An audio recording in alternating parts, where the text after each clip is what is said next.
তুমি না ফাতেমা খাদিজার উত্তরসূরি? ও মা, তোমার না সম্মান মর্যাদা সবার উপরে, তোর না পায়ের নিচে জান্নাত রে মা। কেমনে পারিস নিজেকে এত সস্তা বানাইতে? কেমনে পারিস? কেমন যুবক, মা বাবার মনে কষ্ট দিয়ে পিতা মাতার অবাধ্য হয়ে পালিয়ে যারা বিয়ে করবে এরা জীবনে কখনো সুখী হতে পারবে না। মা বাবার চোখের পানি ঝরায় সুখী হইবা? পাগল ছেলে কোথাকার, ভালো হয়ে যাও। পিতা মাতা দোয়া করে বিয়ে দিবে যেখানে বরকত আছে, মুরব্বীদের দোয়া আছে যেখানে বরকত আছে। যেই বিয়েতে মা বাবারই দোয়া নাই, মা বাবার রাজি নাই, সেই বিয়ে নিয়ে জীবনে সুখী হইবা। আবেগে জীবন চলে না। আল্লাহ যেন আমাদের হেদায়েত দান করে। আজকে দাম্পত্য জীবনে সুখ নাই, শান্তি নাই, চতুর্দিকে অশান্তি। সূরার নাম সূরাল মুমিনুন। বলেন কি নাম? আল্লাহ পাক তার বিশ্বাসী বান্দাদের জন্য সূরাল মুমিনুন নাজিল করেছেন। যারা অবিশ্বাসী কাফের এদের জন্য আল্লাহ পাক একটি সূরা নাজিল করেছেন, সূরার নাম হলো কাফিরুন। জোরে বলেন কি নাম? কাফিরুন। আর যারা হলো দুদুল্যমান, দুই নৌকায় পা দিয়ে চলে, মুখে বেলা একটা অন্তর আর একটা দুমুখো সাপ, বৃষ্টি যেদিকে ছাতা ধরে সেদিকে গোলালু মার্কা, সব তরকারিতে চলে, ওদের নাম হলো মুনাফিক। এই মুনাফিকদের জন্য আল্লাহ পাক একটি সূরা নাজিল করেছেন, সূরার নাম হলো মুনাফিকুন। এই মুনাফিক চেনা বড় কঠিন। মুনাফিকদের স্বভাব হলো ইসলাম নামের গাছের গোড়া কেটে মাথায় পানি ঢালে। চুপ করে থাক ধোকাবাজ, চোখে তোদের নাহি লাজ, গোড়া কেটে মাথায় ডালো পানি, তোদের চিনি আর কতকাল করবি রে শয়তানি। মুনাফিকদের স্বভাব সকালবেলা কোরআনের মাহফিলের অনুমতি দিয়ে সন্ধ্যাবেলায় পুলিশ পাঠায় বন্ধ করতে। কথা বলে না কেন? মনে রাখবেন, অমুসলিমের ভিতর থেকে মুনাফিকের জন্ম হয় না, মুনাফিকের জন্ম হয় মুসলমানের ভিতর থেকে। কথা বলেন ঠিক কিনা? এজন্য মুনাফিক হইতে সাবধান। দাড়ি টুপি থাকার পরে মুনাফিক হতে পারে, হজ করার পরে আলহাজ মুনাফিক হতে পারে। কথা বলেন ঠিক কিনা? সম্মানিত ভাইরা আমার, ভূমিকা দেওয়ার কোনো সুযোগ নাই। তাহলে আমি কথা বলবো পবিত্র কোরআনুল কারীমের 23 নাম্বার সূরা। এদিক সূরা নাম্বার 23। জোরে বলেন কত? সূরা নাম্বার 23। বাতিলের হবে সাইজ ইনশাআল্লাহ। বলেন মোট আয়াত 118, রুকু আছে 6টি। বিশ্বনবীর মক্কার জিন্দেগিতে আল্লাহ তাআলা এই সূরাটি নাজিল করেছেন। জবান ছেড়ে সবাই একটু মহব্বতে আমার সঙ্গে তেলাওয়াত করুন। আউযু বিল্লাহি মিনাশ শাইতানির রাজিম। বিসমিল্লাহির রহমানির রহিম। বিতাড়িত মোর্দার শয়তানের কাছ থেকে আল্লাহ পাকের কাছে আশ্রয় প্রার্থনা চাচ্ছি। পরম করুণাময় অসীম দয়ালু আল্লাহ তাআলা নামে শুরু করছি। আমার আল্লাহ রাব্বুল আলামিন বলেন, قد أفلح المؤمنون।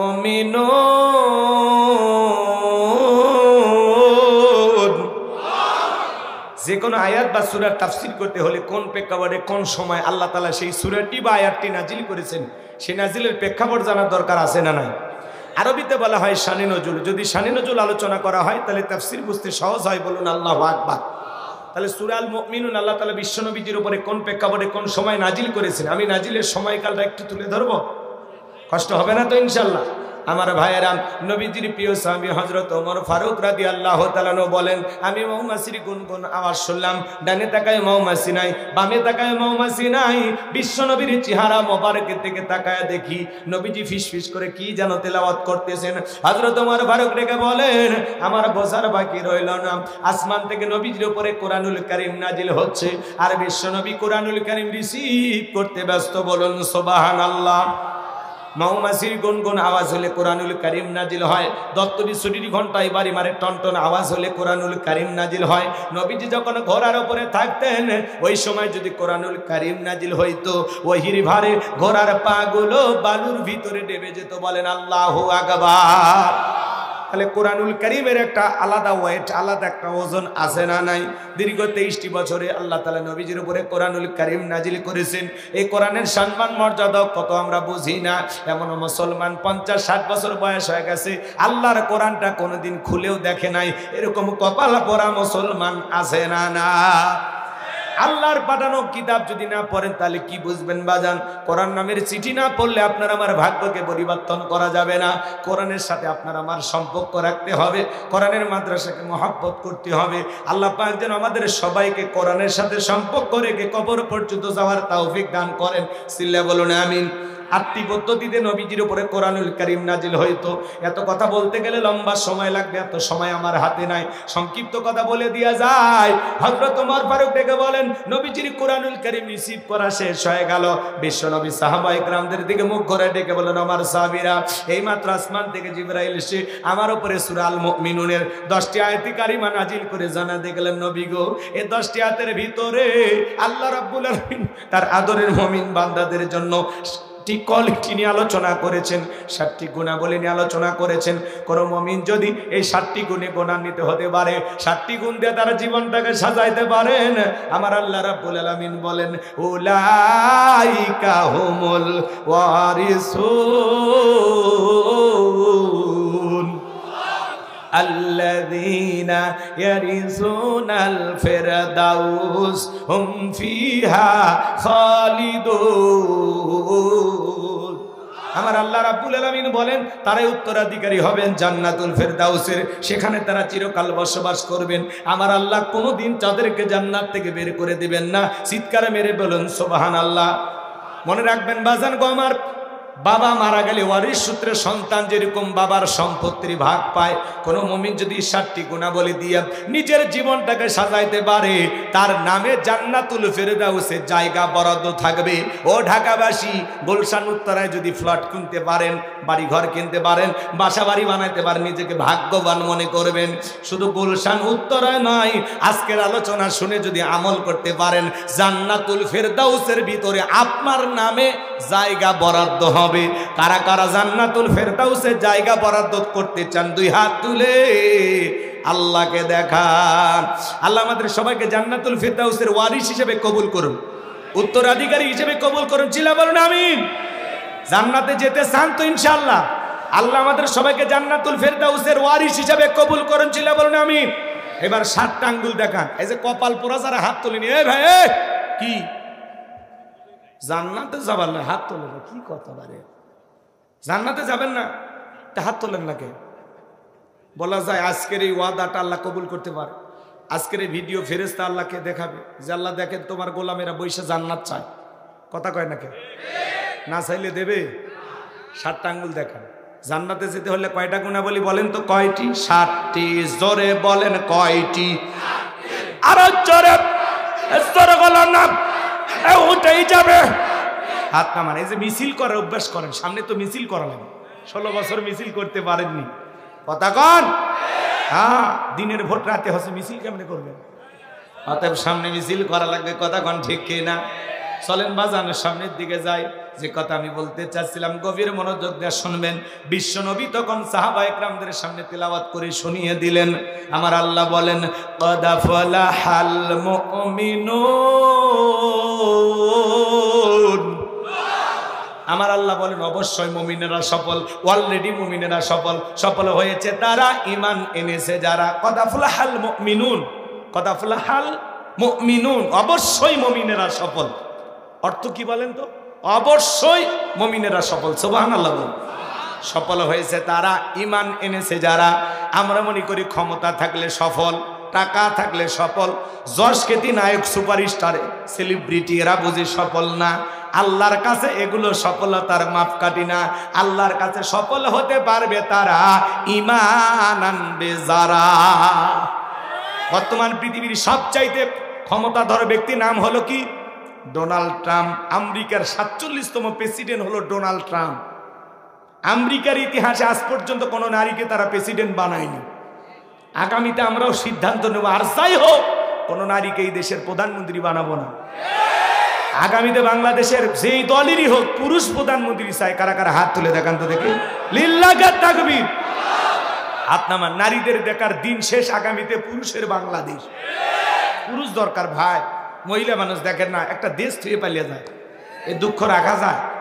কেন চলে গেলেন? কি দরকার ছিল যাওয়ার? যাই হোক, গেলে দুঃখের কথা বললে অনেকের মায়া লাগে, কষ্ট লাগে, আমাদেরও খারাপ লাগে। মেয়ে মানুষ বাহিরে থাকা কন কষ্ট না? আমাদের মায়া দয়া আছে তো, রাগ করেন নাকি আপনারা? সামনের দিকে যাই বাজান, গভীর মনোযোগ দিয়ে শুনবেন। মেয়ে মানুষের রাগ বেশি, জেদ বেশি। দেখেন না বাড়িতেই স্বামীর সাথে ঝগড়া লাগে, হাড়ি পাতিল ভাঙে ফেলে দেয়, স্বামী তুলে আছাড় মারে। এই জন্য মেয়ে মানুষ একবার শান্তির জায়গা পারলে জীবন চলে যাবে, জায়গা ছাড়বে না। অতএব বুঝে শুনে কাজ করালে আল্লাহ যেন আমাদের বুঝ দান করেন। ধরে বলেন আমিন। আমার ভাইয়েরা চলেন সামনের দিকে যাই। তাহলে এদিক খেয়াল করেন, পৃথিবীর বড় নেতা ডোনাল্ড ট্রাম্প, আর আপনাদের এলাকা একজন সবজি বিক্রেতা। আপনাদের এখানে বাজার নাই? কি বারে? জয়নাবাড়ি বাজার না হেমায়তপুর? এই হেমায়তপুরে বাজারে আল্লাহর একজন বান্দা মনে করেন সবজি বিক্রি করে, তরি তরকারি বিক্রি করে। বোঝেন তো নাকি? আমার ভাষা বুঝতে তো কষ্ট হয় না। শোনেন, আমার শ্রোতা এখানে যারা আসছে বেশিরভাগ উত্তরবঙ্গের মানুষ, এটা আমি বুঝি। গত কয়েকদিন আগে ঢাকা আশুলিয়াতে মাহফিল করলাম, লক্ষ লক্ষ মানুষ, আপনাদের দোয়া। এখানে জায়গা ছোট, পরিবেশ ওইভাবে না। আর যে ডেলিভারি রোড, রাস্তাঘাট খালি উপরে আছে, ভিতরে তো কোনো রাস্তাই নেই। মিসাই কয় আমরা উন্নয়নে সিঙ্গাপুর করছি, মদনপুরি হয়নি, সিঙ্গাপুর তো দূরে। যাই হোক, বলে ওই চাপাবাজি দিয়ে যায়, চলের সামনের দিকে যায়। রাগ করেন নাকি? খালি ওয়াজ না, মাঝে মাঝে ওয়াজ হয়। হক কথা বলা লাগবে, কার কলিজাত লাগলো আর কার লাগলো না ওইটা দেখার টাইম আছে। ভালো করবেন দোয়া করা হবে, মন্দ করবেন দোয়া পাবেন না। তাকবীর না, লিল্লাহি তাকবীর। বাজান গো আমার, আল্লাহর ওই বান্দা সবজি বিক্রেতা আজান দেওয়ার পরে মসজিদে গিয়ে যদি মাথা নত করে আল্লাহকে সিজদা দেয়, পৃথিবীর বড় নেতা ডোনাল্ড ট্রাম্পের চাইতে সবজি বিক্রেতার দাম কম না বেশি? তার মানে কি বুঝলেন? ঈমান আছে যার, আল্লাহর কাছে দাম আছে তার। কোনো বেঈমানের দাম আল্লাহর কাছে নাই। বেঈমানেরা ক্ষমতার দিক দিয়ে দুনিয়াতে সফল হতে পারে, মরার পরে সবগুলো বেঈমানকে পিটাইয়া জাহান্নামে দেবেন তিনি কে? আপনার চেহারা কালো হোক, ফর্সা হোক, লম্বা হন, খাটো হন, ধনী হন, গরিব হন, তাতে কোনো সমস্যা নাই। আপনি রিক্সা চালক হন, ভ্যান চালক হন, সাইল দরিদ্র মিসকিন অভাবগ্রস্ত যা হন না কেন, আপনার ভিতরে ঈমান আছে, আল্লাহর কাছে দাম আছে। আর পুতিনের মতো ক্ষমতা থাক, আর ভারতের দাদার মতো ক্ষমতা থাক, ভিতরে যদি ঈমান না থাকে, আল্লাহর কাছে ওদের 4 পয়সার মূল্য নাই। আল্লাহর কাছে মূল্য আছে তাদের, ঈমান আছে যাদের। কথা ক্লিয়ার বোঝেন? একটা আলোচনা গুছিয়ে বলতে গেলে অনেক কথা বলতে হয়, এত কথা বলার সময় নেই, রাত অনেক গভীর হয়েছে। এখন যদি 10টা বাজতো আমি বেশি বিস্তারিত বলতাম, যেহেতু রাত গভীর হয়েছে সংক্ষিপ্ত করে খালি টাচ দিয়ে চলে যাব। আমার এদিকে খেয়াল করেন, বলেন সফল হয়েছে কারা? আপনারা বলবেন ঈমান এনেছে যারা। আপনার যেমনই চেহারা হোক, ধনী হন গরিব হন, তাতে কোনো সমস্যা নেই। আপনার ভিতরে ঈমান নামের মহাদৌলত আছে, ঈমান নামের এই দামি সম্পদ আছে, আল্লাহর কাছে আপনার দাম আছে। এই জীবনে যদি আল্লাহর কাছে দামি হতে পারি, কিছু চাওয়ার আছে ভাই? তাহলে বলেন সফল হয়েছে কারা? ঈমান এনেছে যারা। বলেন সফল হয়েছে কারা? কাদাফুলাহাল মুমিনুন, অবশ্যই মুমিনেরা সফল হয়েছে তারা ঈমান এনেছে যারা। এবার খেয়াল করুন, একজন অমুসলিম জোহরের নামাজের পূর্বে ঈমান গ্রহণ করেছে, ওই ব্যক্তির উপরে জোহরের সালাত আদায় করা কি ফরজ। ঈমান আনার পরে মুমিন জীবনের সবচাইতে গুরুত্বপূর্ণ ইবাদতের নাম হলো সালাত। আল্লাহ পাক যখন মুমিন বান্দার 7টি কোয়ালিটি নিয়ে আলোচনা করলেন, 1 নাম্বার সালাত দিয়ে শুরু করলেন। কথা কিন্তু আমার না, কথা কার? কিয়ামতের ময়দানে সর্বপ্রথম সালাতের হিসাব হবে।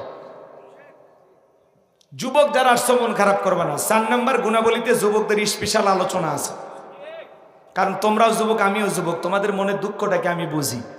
একটু অপেক্ষা করো, সময় দেয়, তাহলে ঠান্ডা মাথায় আলোচনা করে দেবো ইনশাআল্লাহ। এবার শোনেন আমার ভাইয়েরা, মুমিন বান্দার 1 নাম্বার গুণাবলী, আল্লাযীনা হুম ফি সালাতিহিম খাশিউন। মুমিন বান্দার 1 নাম্বার গুণাবলী, যারা নিজেদের সালাত বিনয়ের সহিত, নম্রতার সহিত আল্লাহর ভয় নিয়ে আদায় করে।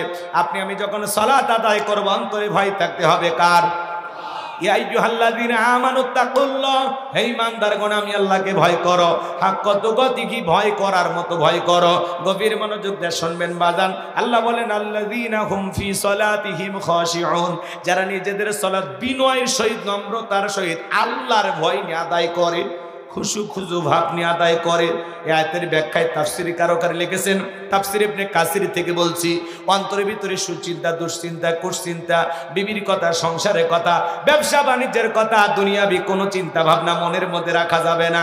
একেবারে টেনশন মুক্ত হৃদয় নিয়ে দুনিয়াবি সব চিন্তা ভাবনা মসজিদের বাইরে রেখে আল্লাহর ভয় নিয়ে মসজিদে দাঁড়াইতে হবে। আপনি যখন মসজিদে সালাত আদায় করার জন্য দাঁড়িয়ে যাব, অন্তরে ভয় থাকবে শুধুমাত্র কার?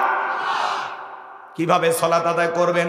আম্মা জান আয়েশা ডেকে বলেন, নবীজি নামাজের ভিতরে এত লম্বা সময় ধরে দাঁড়িয়ে থাকতেন, মাঝে মাঝে তাকায় দেখতাম নবীজির পা মোবারক ফুলে উঠেছে। আম্মা জান আয়েশা আরো ডেকে বলেন, আমি তাকায় দেখতাম বিশ্বনবী মাঝে মাঝে এত লম্বা সময় রুকু করতেন, সেজদা করতেন, মাঝে মাঝে মনে হয় নবীজি আর কোনোদিন সেজদা থেকে মাথা উঠাবেন না। আম্মা জান আয়েশা ডেকে বলেন, আমি দেখি নবীজি একদিন সেজদা দিয়ে এত কান্না করেছেন, কাঁদতে কাঁদতে সেজদার জায়গাটা পর্যন্ত ভিজে গেছে। আম্মা জান আয়েশা জিজ্ঞাসা করলে, নবী গো, এত কান্না কেন করেছেন, কি হয়েছে আপনার? বিশ্ব নবী ডেকে বলে, আয়েশা, আমি তো আমার জন্য কাঁদি না, আমি কাঁদি আমার গুনাহগার উম্মতের জন্য। আল্লাহর কাছে কেঁদে কেঁদে বলি, আল্লাহ আমার গুনাহগার উম্মতের গুনাহগুলো মাফ করে দাও, ওই কঠিন জাহান্নামের আগুন থেকে আমার উম্মতকে মুক্তি দাও। আপনার আমার গুনাহ মাফের আশায় বিশ্বনবী যদি সিজদা দিয়ে কান্না করেন, আপনি আমি হলাম মূল ভিকটিম, মূল আসামি, মূল অপরাধী। তাহলে বলেন তো বাজান, নিজেদের গুনাহ মাফের জন্য সিজদা দিয়া আল্লাহর কাছে কান্না করা দরকার আছে না নাই? 5 ওয়াক্ত সালাত, এটা তো ডিউটি, এটা তো পালন করাই লাগবে, এটা রবের বাধ্যতামূলক ওয়ার্ডার। 5 ওয়াক্ত সালাত আদায় করে না ফল না ফরজ। 5 ওয়াক্ত সালাত আদায় করতে হবে, পাশাপাশি রাতের 1টা 2টা 3টার দিকে ওইটা বিবির ভালোবাসা ত্যাগ করে, আরামের বিছানা ত্যাগ করে, ঠান্ডা পানি দিয়ে ওযু বানায়া নিরালায় নিবৃত্তিতে যায় নামাজে দাঁড়িয়ে যায় যারা, আল্লাহর প্রিয় গোলাম হতে পারবে তারা। যারা তাহাজ্জুদের সালাত আদায় করে, আল্লাহ তাদের মর্যাদা বাড়িয়ে দেন, বলেন সুবহানাল্লাহ। আপনি তাহাজ্জুদের যাই নামাজে সিজদায় গিয়ে ফিসফিস করে যে আওয়াজ দিয়ে যা বলতেছেন, আপনার সিজদায় গিয়ে ফিসফিসে আওয়াজ আল্লাহর আরশে আজিম পর্যন্ত পৌঁছে যায়। আল্লাযীনা ইয়াবিতুনা লিরাব্বিহিম সুজদান ওয়া কিয়ামা, সূরা ফুরকানে আল্লাহ পাক জানিয়ে দিলেন, রাত্রি জাগরণ করে আমি আল্লাহকে যারা সিজদা দেয়, আমি আল্লাহর জন্য দাদা দণ্ডায়মান হয়ে যায়। এই যে আপনি একা একা নিরালায় নিবৃত্তিতে যাই নামাজে দাঁড়িয়ে গেছেন, এই নামাজ দুনিয়ার কাউকে দেখানোর জন্য নয়, এই নামাজ হলো একমাত্র কাকে পাওয়ার জন্য? কুল ইন্না সালাতি ওয়া নুসুকি ওয়া মাহইয়ায়া ওয়া মামাতি লিল্লাহি রাব্বিল আলামিন। সূরা আনআম আয়াত নাম্বার 162 আল্লাহ রাব্বুল আলামিন জানিয়ে দিলেন, নবীজি আপনি বলুন, আমার নামাজ, আমার কুরবানি, আমার জীবন, আমার মরণ লিল্লাহি রাব্বিল আলামিন, আসমান জমিনের প্রতিপালকের জন্য। তাহলে মুমিন জীবনের সব ইবাদত হবে একমাত্র আল্লাহ তাআলাকে রাজি খুশি করার জন্য, আল্লাহকে পাওয়ার জন্য। সাহাবা ইকরাম কিভাবে সালাত আদায় করতেন? মরুভূমিতে নবীর সাহাবীরা যখন নামাজে দাঁড়িয়ে যেতেন, ওই মরুভূমির পাখিগুলো খেজুর গাছ মনে করে সাহাবা ইকরামদের কাঁধের উপরে, মাথার উপরে বসে থাকতো। নবীজির সাহাবীরা সালাতে এত মনোযোগ, কাঁধে পাখি পরে থাকে, তারপরে টের পাইতো না, বলেন সুবহানাল্লাহ। আর আপনি আমি মশা যদি পরে এই হাত এই জায়গায় নিয়ে জায়গায় মশা মারে, তারপরে সূরা ধরে, কথা বলেন। হযরতে তালহা রাদিয়াল্লাহু তাআলা সালাত আদায় করতেছিলেন, ছেলেটা খেলা করতেছিল, জঙ্গল থেকে সাপ এসে সন্তানকে পিছিয়ে ধরলেন, স্ত্রী মানুষজনকে ডাকলেন, ছেলেটাকে বিপদ মুক্ত করলেন। হযরতে তালহা নামাজ শেষে জিজ্ঞাসা করে, বিবি রে, বাড়িতে এত মানুষজন, ব্যাপারটা বুঝতে পারলাম না, কি হয়েছে? ডেকে বলে, স্বামী আপনি যখন নামাজে দাঁড়িয়ে গেছেন, জঙ্গল থেকে সাপ এসে সন্তানটাকে পিছিয়ে ধরেছিল, আমি মানুষজনকে ডাকলাম, ছেলেটাকে বিপদ মুক্ত করলাম, এত ঘটনা আপনার চোখের সামনে ঘটে গেল, আপনি কি কিছুই বলতে পারেন না? হযরতে তালহা ডেকে বলেন, বিবি রে, নামাজের মধ্যে মন যদি এদিক সেদিক চলে যায়, তাহলে নামাজ তো আর নামাজ থাকে না। জোরে বলেন আল্লাহু আকবার। আর আপনি আমি নামাজ পড়ি বগুড়া, মন চলে যায় মাগুরা, নামাজ পড়ি ঢাকা সাভার, মন চলে যায় চট্টগ্রামে, কথা বলেন। নামাজ পড়ে ঢাকা শহরে, মন চলে যায় ভারতের বর্ডারে। মাঝে মাঝে নামাজের ভিতরে দাঁড়ায়া দুনিয়াবি এত চিন্তা ভাবনা, এত কথা নামাজের মধ্যে মনে হয় নামাজ 2 রাকাত না 1 রাকাত, মনে থাকে না। মাঝে মাঝে দুনিয়াবি এত চিন্তা ভাবনা নামাজের মধ্যে মনে হয় সিজদা দুইটা দিলাম না একটা হইল, নামাজের ভিতরে ব্রেক করে চিন্তা করা লাগে। কথা বলেন ভাই, কারণ আমাদের পাগল মন খালি ছটফট করে, দুনিয়াবি উল্টাপাল্টা কথা নামাজের মধ্যেই খালি মনে হয়। কথা বোঝেন নাই? সময় কম, ওই দিকে যাওয়ার সুযোগ নাই। আমার ভাইয়েরা, সংক্ষিপ্ত কথা আপনাদের উদ্দেশ্যে বলে দিয়ে যায়, বাংলাদেশি মুসলমান আমরা যারা আছি, কিছু মুসলমানদের গবেষণায় আমরা যে কথাটা বের করতে পেরেছি সেটা হলো, কিছু কিছু মুসলমান এমনও আছে নামাজের ভিতরে 8 সেকেন্ডও নামাজের ভিতরে মনটা স্থির থাকে না। আমাদের মন এত অস্থির, নামাজের ভিতরে খালি দুনিয়াবি নানান কথা এসে পড়ে। তা করেন এরকম অবশ্য আপনাদের হয় না, কারণ আপনাদের বাড়ি ঢাকা, আপনাদের ইমান পাকা, একটা টাইলস দিয়ে পাকা করা, এই ইমান কাঁচা না। রাগ করেন নাকি আপনারা? নাকি ঢাকা ইমান হয়ে গেছে ফাঁকা? রাগ করেন? রাগ করেন? আপনি আমি যখন সলাতে দাঁড়িয়ে যাব, শোনেন, একজন ফাঁসির আসামিকে যদি বলা হয় রাত 10টা বাজে 12টায় তোমার ফাঁসি, লোকটা যদি ইমানদার হয় অবশ্যই 2 রাকাত নামাজ আদায় করবে। ফাঁসির আসামি যেমন জীবনের শেষ মনে করে নামাজ আদায় করে, আপনি জহরের সলাত আদায় করবেন, আর মনে মনে খেয়াল করবেন এই জহরের সলাত আমার জীবনের শেষ সলাত, আমি আসর পর্যন্ত নাও বাঁচতে পারি। জীবনের শেষ মনে করে নামাজ আদায় করব। আপনি আমি সলাতে যখন দাঁড়িয়ে যাব, অন্তরে এমন ভয় নিয়ে আসবো, আল্লাহর ভয়ে এইটা মনে করব যে আমি নামাজ আদায় করতেছি, আমার আল্লাহ আমাকে দেখতেছেন, আমি সলাত আদায় করতেছি, আল্লাহ আমার সামনে দাঁড়িয়ে আছেন। কথা বলে ডেকেরা। আর আপনি নামাজ পড়েন আর কি করেন? আল্লাহ বলেন, আল্লাযীনা হুম ফি সালাতিহিম খাশিউন, যারা নিজেদের সালাত বিনয়ের সহিত, নম্রতার সহিত, আল্লাহর ভয়ে। একটা রাষ্ট্রপতি প্রধানমন্ত্রী তার সামনে গেলে কি করবেন? দাড়ি চুলকাবেন, লঙ্গি ঠিক করবেন, কি করবেন? ভদ্রতা নিয়ে থাকবেন না, নম্র ভদ্র হয়ে দাঁড়াবেন, যাতে চুল পরিমাণ ওই প্রধানমন্ত্রী বা রাষ্ট্রপতির সাথে বেয়াদবি যেন না হয়। একটা রাষ্ট্রপতি প্রধানমন্ত্রী তার সামনে যতটা নম্র ভদ্র হয়ে দাঁড়িয়ে যাবেন, তার চাইতে বেশি নম্র ভদ্র হয়ে সলাতের ভিতরে আল্লাহকে সিজদা দেওয়ার সময় দাঁড়িয়ে যেতে হবে। আপনি নামাজ পড়েন, দাড়ি চুলকেন, হ্যাঁ, নামাজ পড়েন, লঙ্গি ঠিক করেন, আপনার লঙ্গি এত খুলে যায় রশি লাগাবেন। আপনি নামাজ পড়েন, টুপি ঠিক করেন, নামাজ পড়তে পড়তে ফোন রিসিভ করে বলে হ্যালো নামাজে আছে। কি ডিজিটাল মুসলমান আছে না নাই? জহরের 4 রাকাত সুন্নত, ইমাম আর মুসল্লি একসাথে নিয়ত বেঁধেছে, ইমামের 2 রাকাত হওয়ার আগে মুসল্লি 4 রাকাত শেষ। হুজুর এবার জিজ্ঞাসা করছে, চাচা মিয়া আমার 2 রাকাত হয় না, আপনার 4 রাকাত হয়ে গেল। বলে হুজুর আপনাদের চর্চা কম, হুজুরেরই নাকি চর্চা কম। এরকম মুসলমান আছে না নাই? এই যে সামনে রমজান মাস, শাবান মাসের চাঁদ কালকে উদয় হয়ে যাবে। শোনেন শোনেন, যখন আসে রমজান মাস, প্রত্যেকটা মসজিদে মনে হয় তারাবির প্রতিযোগিতা শুরু হয়ে যায়। 2 মসজিদের মুসল্লি এক জায়গায় গল্প করে, দোস্ত তোমাদের প্রথম তারাবি? আমাদের হুজুর আল্লাহওয়ালা 1 ঘন্টা লাগছে। 1 ঘন্টা? আর আমাদের হুজুর বিদ্যুতের গতি ফেল, কে 20 মিনিটে সব শেষ।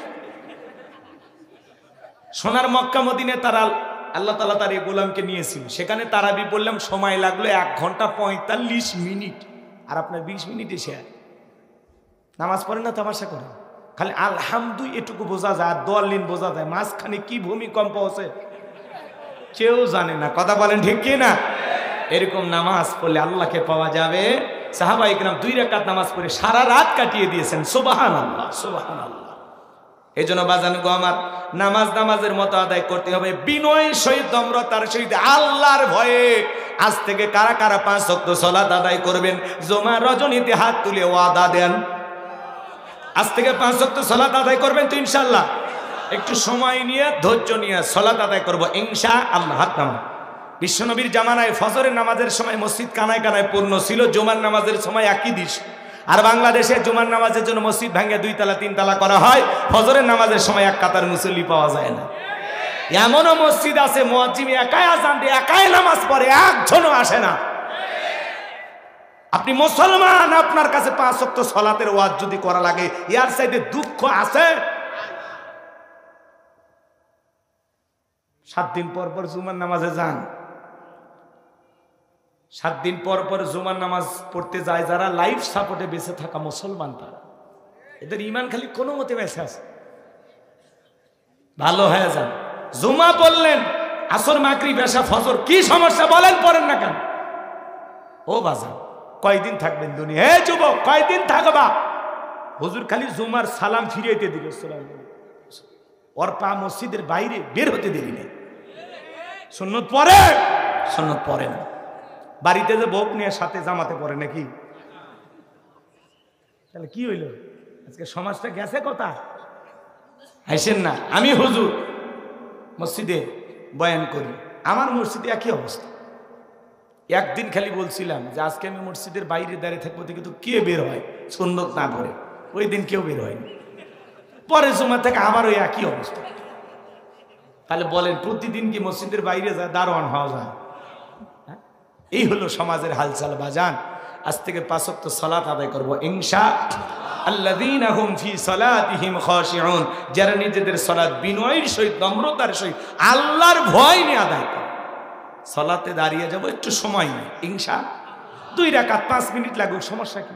আস্তে আস্তে তেলাওয়াত করব, আস্তে আস্তে রুকু সিজদা করব, খালি ওঠে আর বসে মুরগি ঠোকরের মতো। ওর ধান্দা যে 2 রাকাতের 4 সিজদা একবারে দিলে আরো ভালো হয়। শর্টকাট মুসল্লি হয়েছে সব, ডিজিটাল নামাজি, টাইম দেখে নামাজ পড়। 1 মিনিট মসজিদে জামাত শুরু হওয়ার কথা 30-31 যদি বাজে, দেখো হুজুর টাইম চলে যায়। আর চা খাইতে 20 মিনিট যায়, কোনো আপত্তি নাই। কথা কন। চলেন সামনের দিকে যাই। মুমিন বান্দার 2 নাম্বার গুণাবলী, আল্লাযীনা হুম আনিল লাগবি মুরিদুন।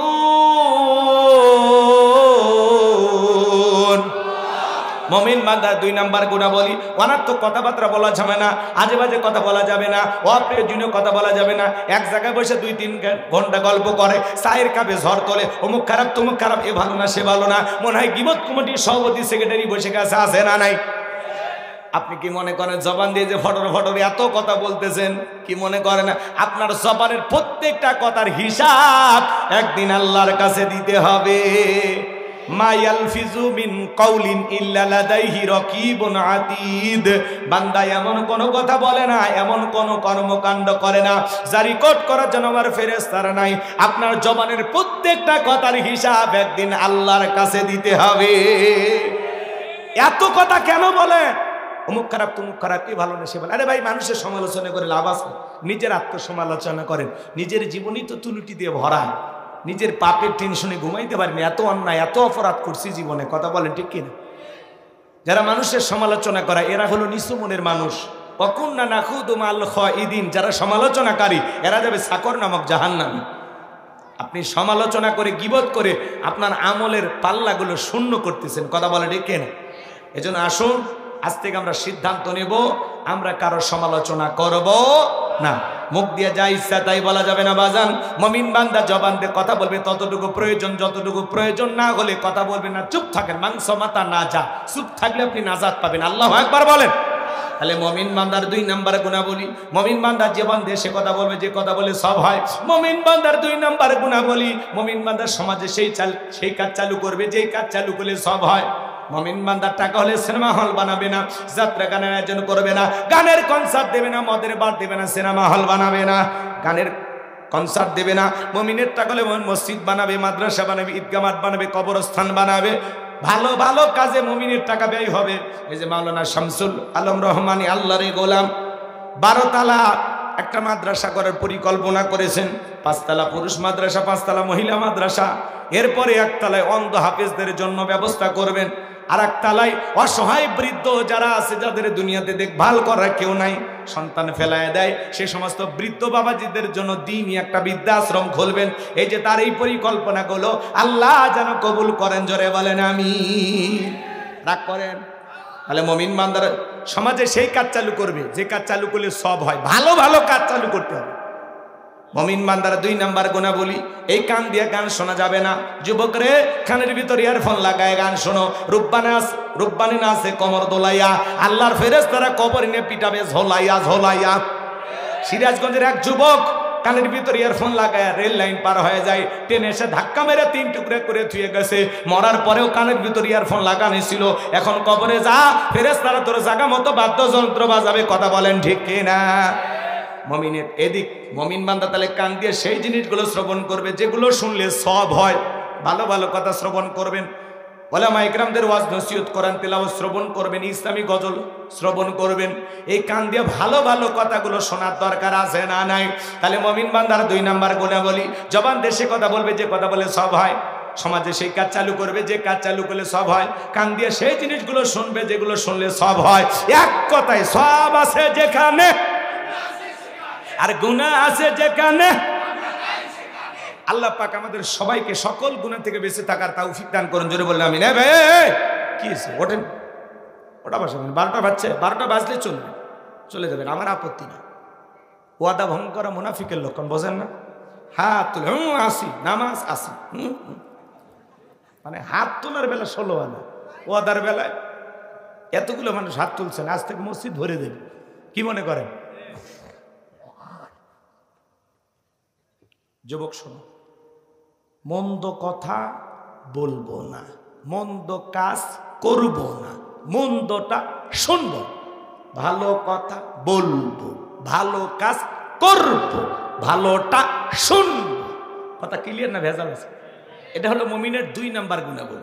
এবার 3 নাম্বার, ওয়াল্লাযীনা হুম লিয-যাকাতি ফাইলুন। নাম্বার এসে গেছে। 4 নাম্বার, যুবক রেডি থাকো।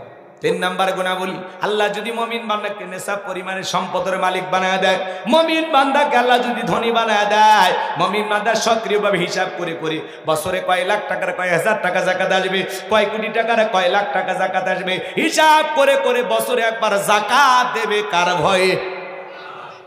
ধনীর যাকাত দেওয়া নফল না ফরজ? নামাজ আদায় করা যেমনি ফরজ, যাকাত প্রদান করাও তেমনি ফরজ। যাকাত আসছে দারিদ্রতা বিমোচন করার জন্য, যাকাত আসছে অভাবমুক্ত সমাজ রাষ্ট্র দেশ গড়ার জন্য, যাকাত আসছে রাস্তার এপারে 10 তালা এই পারে গাছতলা তার ব্যবধানকে দূর করার জন্য, যাকাত আসছে পথে ঘাটে পড়ে থাকা অবহেলিত মানুষের অধিকার প্রতিষ্ঠিত করে তাদের মুখে হাসি ফোটানোর জন্য। বলেন আল্লাহু আকবার। এখন বলেন তো, বাংলাদেশে যাকাত ভিত্তিক অর্থনীতি নাকি সুদ ভিত্তিক? এই সুদ ভিত্তিক অর্থনীতি হালাল না হারাম? এই হারাম অর্থনীতিতে কোশ্চিন কালেও কোনো নেতা বাংলাদেশকে দারিদ্র মুক্ত করতে পারবে না। যতই মাথা পিছু আয় দেখায়, ওই ঘোড়ার ডিম আয় দেখায়, কোনো লাভ নাই। কথা বলেন। যাকাত ভিত্তিক অর্থনীতি চালু না করা পর্যন্ত বাংলাদেশকে কোনো নেতা দারিদ্র মুক্ত করতে পারবে না। এই সুদ ভিত্তিক অর্থনীতি হারাম। কুকুরের বাচ্চা হয় 8টা 10টা 12টা, জন্মের হওয়া হয়, জন্মের মরা মরে। যদি অতগুলো কুত্তের বাচ্চা বেঁচে থাকতো, কি এলাকায় চলতে পারত? আর গাভীর বাছুর হয় বছরে 1টা, এত খাওয়া খায়। লক্ষ লক্ষ গরু জবাই হয় প্রতিদিন। কুরবানিতে কত লাখ জবাই হয় আল্লাহ জানে, আর আল্লাহর ফেরেশতা জানে। তারপরে কি কোনোবার চ্যানেলে নিউজ প্রচার হয়েছে এই বছরে কুরবানির গরু না পাওয়ার কারণে অনেক কুরবানি দাতা কুরবানি দিতে পারলো না? এত খাওয়া খায়, সংখ্যা কম। হালালে আল্লাহ এত বরকত দিচ্ছে, সুবহানাল্লাহ। এই জন্য হালালে বরকত আছে, হারামে কোনো বরকত নাই। সুদ ভিত্তিক অর্থনীতি দিয়া কোন নেতা 56,000 এই বর্গ মাইলের 56 ইঞ্চি মাটিতেও শান্তি প্রতিষ্ঠিত করতে পারবে না, দারিদ্র মুক্ত করতে পারবে না। কথা বলেন ঠিক কিনা? বাংলাদেশকে দারিদ্র মুক্ত করলে হলে যাকাত ভিত্তিক অর্থনীতি চালু করা লাগবে, একটা যাকাত মন্ত্রণালয় চালু করা লাগবে। এদেশের বিজ্ঞ বিজ্ঞ ইসলামিক স্কলার, দিনের দায়ী আলেমদের কাঁধে ওই যাকাত মন্ত্রণালয়ের দায়িত্ব দেওয়া লাগবে। ওই গুমসুর ডালসর বিকাশের টাকা স্যার ওদেরকে দেওয়া যাবে না। যারা 11 লক্ষ কোটি টাকা দুর্নীতি করে বিদেশে পাচার করেছে, ওই এমপি মন্ত্রীদেরকে দায়িত্ব দেওয়া যাবে না। আজ 5-10 কোটি টাকা আমাদের গাড়ি গ্যারেজে পড়ে আছে, এমপি মন্ত্রী নাই, সব পালিয়ে গেছে। কথা কয় না? লন্ডন আমেরিকায় বাড়ি, নেতা দেশি, বাড়ি হলো বিদেশে। মনের দুঃখগুলো, 93 বিলিয়ন ডলার ঋণের বোঝা বাংলাদেশের মানুষের ঘাড়ে চাপায় দিয়ে পালিয়ে গেছে। আছে আছে মন্ত্রীরা সব কোথায় গেল, এমপিরা সব কোথায় গেল, কোথায় কাদের কাকা? ওদের সারা দেশটা এখন লাগে ফাঁকা ফাঁকা। পালাবো না, পালাবো না, পালাবো না, যাই না তাদের দেখা। ওদের সারা দেশটা এখন লাগে ফাঁকা ফাঁকা। আইনে মন্ত্রী আটকে গেল আইনেরই ফাঁকে, দাড়ি সারা দরবেশটারে ভণ্ড ভণ্ড লাগে। শুনেছি ভাই কত নেতা নেত্রী খাইতেছে ভাই ডান্ডা, বিচারপতি কালামানিকের ফাটিয়েছে নাকি আন্ডা। এটা আমার খবর না, মিডিয়ার খবর। এই বিচারপতি শামসুদ্দিন মানিক আল্লামা সাইদি হুজুরকে মৃত্যুদণ্ডের রায় দিয়েছিল। আমরা বলতে চাই ওই একই ট্রাইব্যুনালে বিচারপতি নামক এই কুখ্যাত কালামানিককেও মৃত্যুদণ্ডের রায় দিতে হবে। এই বিচারপতি মানিক টকশোতে বসে আমার বোনকে রাজাকারের বাচ্চা বলেছিল, ছাত্র আন্দোলনের সবাইকে রাজাকারের বাচ্চা বলে গালি দিয়েছিল। এই বিচারপতি মানিক 116 জন আলেমের তালিকা করে দুদকের কাছে জমা দিয়েছিল। আমার রোল নাম্বার ছিল 23, সিরিয়ালে আমার নাম্বার কত? যারা আলেমদের তালিকা করেছিল বিনা তালিকায় কলার পাতায় শুয়ে থাকে। পুলিশ যায় বলে, চাচা কলার পাতায় শুয়ে আছে। ছাগল এসে কলার পাতা খায় না, অন্য কিছু খায়, ব্যস্ত চাইলে চলে। কার বিচার? কথা কয় না, কার বিচার? রাগ করেন নাকি? পলকের ঝলক গেল, পলকের ঝলক গেল থামিয়ে নেটের চাকা, ওদের সারা দেশটা এখন লাগে ফাঁকা ফাঁকা। কোথায় গেল সংসদেতে মমতাজের গান, কোথায় গেল হযরত বলা স্বামী ওসমান। 70 রাকাত তাহাজ্জুদ পড়তো, বিয়ের পর আল্লাহর ওলি দাবি করতে 41 সাল পর্যন্ত টিকে থাকার স্বপ্ন দেখেছিল। 24 সালের 5 আগস্টে ভাগ্যে কি আছে আল্লাহর ওলিরা জানতো। মাইক পেলে বলতে খেলাবেন, খেলা হবে। পুরো বাংলাদেশের মাঠ পড়েছে, ওরা নাই। কেন যে চলে গেল খুব আফসোস হয় জানেন। এই মানুষগুলো নিয়মিত আমরা দেখতাম। বিশেষ করে বিশ্বাস করেন এই কাদের সাহেব দেখার আমার খুব আগ্রহ। উনি আছে কোথায়? ওনার কথাগুলো আমি খুব মিস করি। আছে? রাগ করেন নাকি আপনারা? রাগ করলে আমার করার কিছু নাই বাজান। মাঝে মাঝে একটু নাড়া না দিলে আপনারা ভুলে যাবেন, এই জন্য একটু হালকা করে দিলাম, কষ্ট হয়েছে। এগুলো ছন্দ গান, রাগ করেন না। রাগ করা কি? ওরা দেশের মানুষ, দেশে থাকবে না কেন পালিয়ে যায়? কথা কন, দেশে থাকে জেলে যাবে, কিছুদিন পরে মানুষ বলবে জেলের টানা ভাঙবো, বল্টুকে বার করে আনবো, তাও শান্তি। বাইরে যাওয়া এটা ঠিক না। কথা কন, দেশের ঝামেলা দেশের মধ্যে থাকে, বাইরে গেলে ঝামেলা না। কে আমার ভাইরা চলেন সামনের দিকে যায়। তাহলে বাজান গো, আমার যাকাত মন্ত্রণালয় চালু করে আলেমেরা কি করবে শোনেন। ইসলামিক স্কলার দিনের দেয় আলেমদেরকে দায়িত্ব দেওয়া লাগবে। আলেমেরা সমস্ত ধনীদের তালিকা করবে। এদেশের অধিকাংশ ধনী হিসাব করে জাকাত দেয় না। জাকাত আছে 1 কোটি টাকা, কোনো মতে 5-10 লাখ টাকা জাকাত দিয়া নিজের 90 লাখ টাকা জাকাত নিজেই মারিয়া খায়। 53 বছর কেটে গেল স্বাধীনতার। প্রত্যেকটা ধনী মানুষ যদি হিসাব করে জাকাত দিত, অনেক আগেই বাংলাদেশ দারিদ্র মুক্ত হয়ে যেত। বাংলাদেশে একটা জরিপ করা হয়েছে, 10 বছর যদি ধনীদের কাছ থেকে জাকাত আদায় করা হয় আর সঠিক তালিকা করে জাকাতের যে 8টা খাত আছে, এই খাত অনুযায়ী যদি বন্টন করা হয়, 10 বছর পরে বাংলাদেশে একজন মানুষ গরিব খুঁজে পাওয়া যাবে না। বলেন আল্লাহু আকবার। এবার শোনেন শোনেন, গভীর মনোযোগ দিয়ে কথাগুলো শোনেন। ধনীরা পাইছে জাকাত মানে শাড়ি লুঙ্গি। এমন লুঙ্গি কিনে দেয় ভাই 200 টাকা দাম, লিটন লুঙ্গি পরে থাকলে আর জান্নাত জাহান্নাম সব বোঝা যায়। এমন শাড়ি কিনে দেয় 300 টাকা দামের শাড়ি, ধুয়ে দিলে শাড়ি নামা শাড়ি খুঁজে পাওয়া যায় না। এ বড় লোক, এই শাড়ি তোর বউরে পরাইবি, এই শাড়ি তোর মেয়েরে পরাবি। কথা কার? জাকাত মানে শাড়ি লুঙ্গি না। হযরত ওমর ফারুক ডেকে বলেন, তোমরা জাকাতের অর্থ এমন ভাবে দাও যাতে ওই ব্যক্তি জাকাতের জন্য আর কারো দুয়ারে হাত না পাতে। এই ছেলেটা বেকার বসে আছে, ওরে জাকাতের 1 লাখ টাকা দিয়ে ছোটখাটো একটা বাজার হেমায়তপুরে ধরায় দেন, ছোটখাটো ব্যবসা প্রতিষ্ঠান ধরায় দেন। আল্লাহ চাইলে 5-7 বছর ব্যবসা বাণিজ্য কইরা ওই ছেলে নিজেও জাকাত দিতে পারবে ইনশাআল্লাহ। এই ছেলেটা বেকার বসে আছে, ওরে জাকাতের 1 লাখ টাকা দিয়ে একটা অটো ভ্যান রিক্সা কিনে দেন। এগুলো চালায়া দৈনিক অন্তত 500 টাকা 1000 টাকা ইনকাম করে একটা ব্যবস্থা হলো। লোকটার বেকার থাকলো না।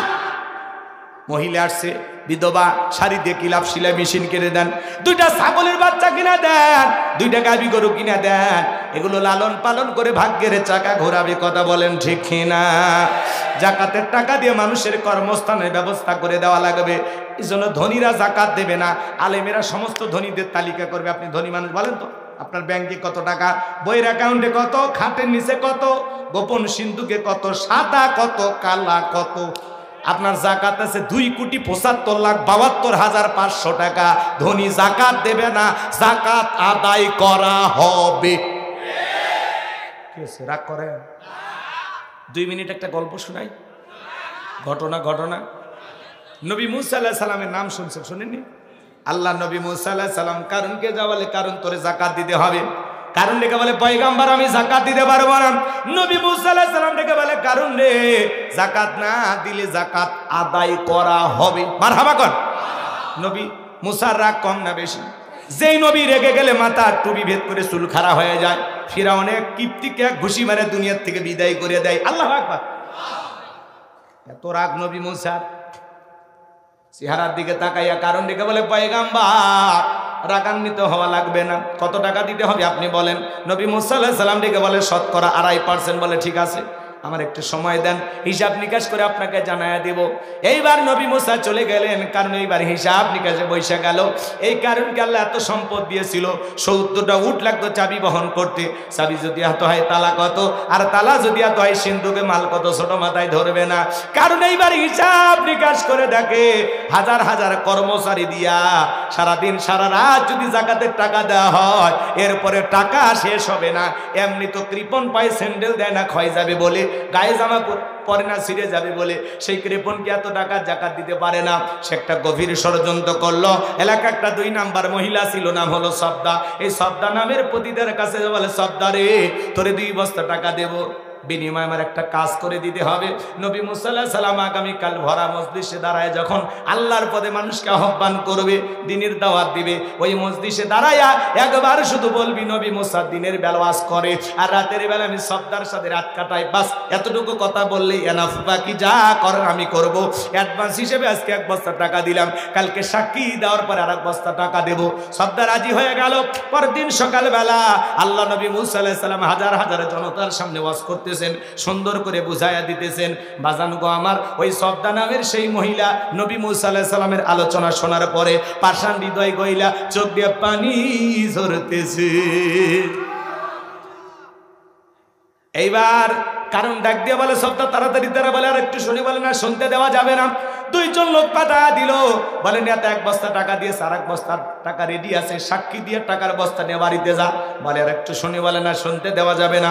2 জন 2 হাত ধরে ভরা মজলিসে সবদাকে জোর করাইয়া দাঁড় করা দিল। যখন কারণ লাভ মেরে দাঁড়ায় বলে, মুসা রে ওয়াজ বন্ধ কর, তাকায় দেখ 2 নাম্বার মহিলা দাঁড়াইছে।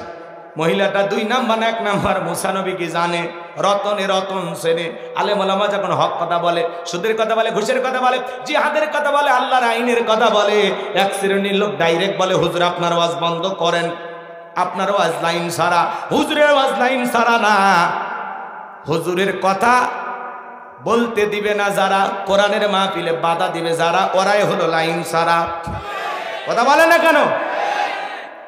আজকে যারা কোরআনের মাহফিলে কথা বলতে বাধা দেয়, ওলামা ইকরামদের তাফসীর মাহফিলে বাধা দেয়, মনে রাখবেন বাংলার জমিনে বাণিজ্য মেলার নামে রাত 12টার পরে নর্তকীর গায়ে একটা সুতার কাপড় থাকে না, ওখানে 144 জারি করা হয় না। যারা ওয়াজ মাহফিলে তাফসীর মাহফিলে ক্ষমতা দেখাইতে এসে মাহফিলগুলো বন্ধ করে দেয়, আমার বিশ্বাস ওদের জন্ম মুসলমানের ঘরে হতে পারে না, পারে না, পারে না, পারে না। তোমার ক্ষমতা তুমি জায়গা মতো দেখাও, মাহফিল বন্ধ করে ক্ষমতা দেখায় কি নিয়াতা? ফেরেশতার লাঠি নিয়ে বসে আছে, কবরে যান, তোর নেতাগিরি বাই করে দিবি পিটাইয়া পিটাইয়া। মুসলমান কোরআনের কথা বলবে, সমস্যা কি? বাক স্বাধীনতা আছে, যা ইচ্ছা তাই বলবে। তোমার এত জলে কে? কি সমস্যা? তার মানে ওই রোগের রোগী তুমি, নাহলে তো তোমার জ্বলার কথা না। ভালো হয়ে যাও, ভাইরাস মুক্ত ঈমান দরকার। হুজুর কারে কি কইলো এটা দেখার বিষয় না, যেটা ভালো সেটা নিবা, ঠিক আছে? রাগ করেন, চলেন সামনের দিকে যায়। আফসোস লাগে আমাদের, কোরআনের মাহফিল বন্ধ করে দেয়। এরা বলে আবার মুসলমান। কিসের মুসলমান? কোরআন বন্ধ করতে যার কারা জানেন না? দলিল নাই। আল্লাহ কি বলেন? ওয়াকালাল্লাযীনা কাফারু লা তাসমাউ লিহাদাল কুরআন ওয়ালগাউ ফিহি লাআল্লাকুম তাগলিবুন। সূরা হামিম আস-সিজদার 26 নম্বর আয়াত। 1500 বছর আগে আল্লাহ জানিয়ে দিয়েছেন আবু জেহেল, উতবা, সাইবা, সাঙ্গপাঙ্গ, ক্যাডার, মাস্তান, এদের কাজ হলো এরা বলতো ওয়াকালাল্লাযীনা কাফারু, কাফেররা বলতো লা তাসমাউ লিহাদাল কোরআন, কোরআন শ্রবণ করো না।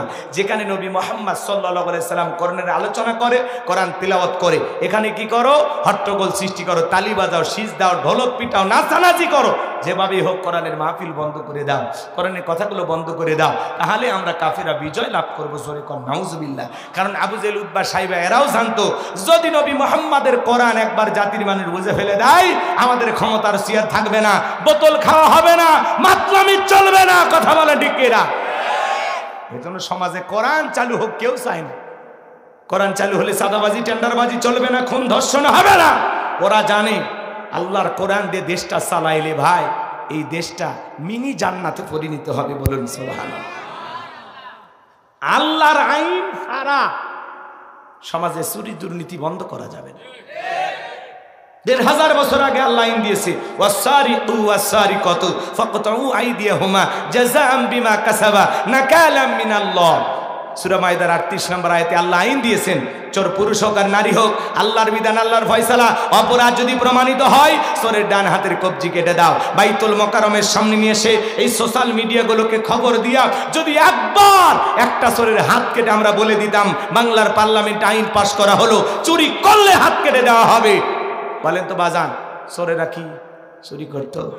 সমস্ত চোরেরা তওবা করে আল্লাহর ওলি হয়ে যেত। কথা বলেন ঠিক কিনা?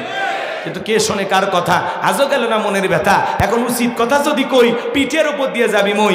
এই আনন্দে কিছু লোক কিনে খাবে বগুড়ার স্পেশাল দই। যত দোষ নন্দ ঘোষ, সত্যটা বললে দোষ, করলে অন্যায়ের প্রতিহাদ, নামটা হবে তোমার মৌলবাদ, নামটা হবে তোমার জঙ্গিবাদ। কে শোনেবে? সরিষাই তো ভূত। নেতা হাত কাটার আইন চালু করলেও তো বুঝবে বাপরে আমি যে পরিমাণে দুর্নীতি করছি আমারটা তো আগে কাটা যাবে। সমাজে ভালো মানুষ দরকার। ভালো মানুষ ছাড়া সমাজ ভালো হবে না। আর আপনাদেরকে ভালো হতে হবে। জনগণ হবে যেমন, নেতা হবে তেমন।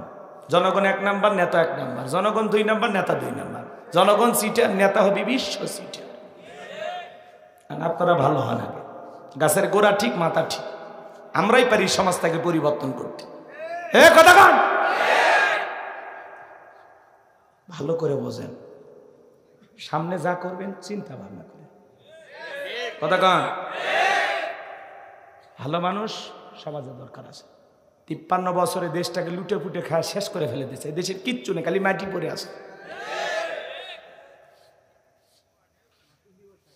চাপাবাজির অভাব নাই।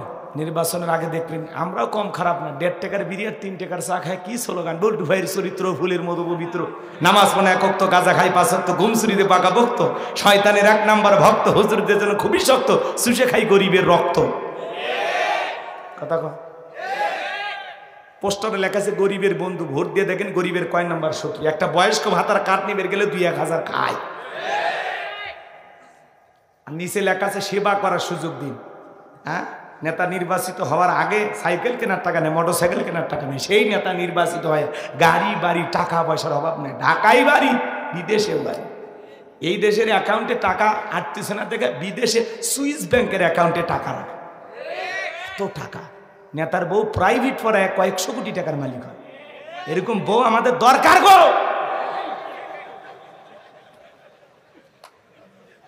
রাগ করে? হ্যাঁ, এক মহিলা বাজারের টাকা উনি নাকি বাজার করার টাকা জমায় ১,০৯,০০,০০০ টাকা।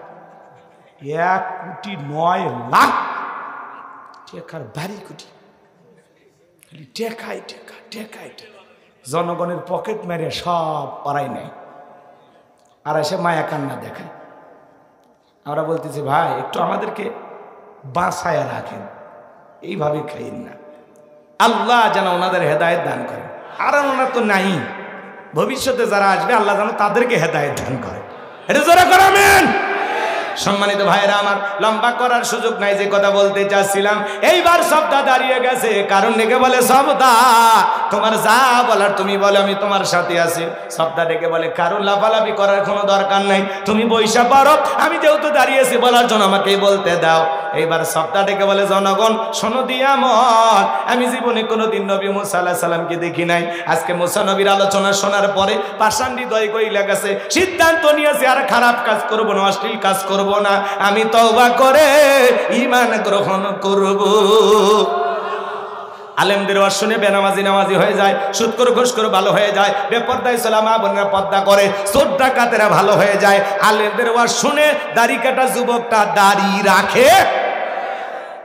এই দেশের মানুষ যতটুকু সভ্য ভদ্র বিনয় আছে, ওই যে মসজিদের হুজুরের বয়ান আর ওয়াজ মাহফিল, এই দুইটা যদি এই দেশে চালু না থাকতো, এ দেশের মানুষও লন্ডন আমেরিকার মতো হাফ প্যান্ট পরে ঘুরতো। এই কথা বলেন। যতটুকু সভ্য ভদ্র আছে শুধুমাত্র এই বয়ানের কারণে। আসাও কয় ঠিকই, তার মানে আসলে ঠিক। চলেন বাজান গো আমার সামনের দিকে যায়। এইবার সবটা বলতেছে কারণ কেন লাফালাফি করে গোপন তত্ত্ব ফাঁস করে দিয়ে বলতেছে এই কারণ গতকাল রাত্রিতে আমার বাড়িতে গিয়েছিল, আমার 2 বস্তা টাকা দিবে বলে ওয়াদা করেছে, অ্যাডভান্স হিসেবে আমাকে 1 বস্তা টাকা দিয়েছে, সাক্ষী দেওয়ার পর আর 1 বস্তা টাকা দেবে, বিনিময়ে আমাকে এই কথা বলতে হবে। নবী মুসা দিনের বেলা ওয়াজ করে, রাতের বেলা আমি সপ্তাহের সাথে রাত কাটাই। আপনাদেরকে সাক্ষী রেখে বলতেছি মুসা নবীর চরিত্র ফুলের চাইতে পবিত্র।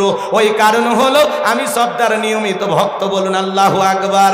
ওয়া মাকারু ওয়া মাকারাল্লাহ ওয়াল্লাহু খায়রুল মাকিরিন।